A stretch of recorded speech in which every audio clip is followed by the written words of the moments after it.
A hi guys, welcome to our channel. ఈరోజు అయితే మనం కొత్తగానైతే క్లైమాక్స్ సీన్ రివ్యూ కూడా చెప్పబోతున్నాం. మీరైతే కొత్త వచ్చినట్టయితే లైక్, షేర్, సబ్స్క్రైబ్ చేసుకోండి.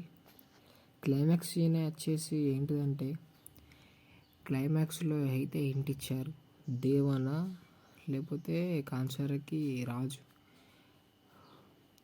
వీళ్ళు దేవా ఫ్రెండా అని హింట్ ఇచ్చారు. కానీ అక్కడ ఆర్మీ అయితే చాలా మందిని పెట్టారు, కానీ ఇక్కడ దేవా సైన్యం కూడా చాలా బాగుంది అని హింట్ ఇస్తున్నారు మనకైతే క్లైమాక్స్లో. మరి పార్ట్ 2లో అయితే క్లైమాక్స్ అయితే దేవా కూర్చుంటాడా సింహాసనం మీద, వాళ్ళ ఫ్రెండ్ ఊకుంటాడా అని దాని మీదనే క్లైమాక్స్ అయితే సీన్ ఉంది. Thank you for watching this video. Please subscribe and share and like.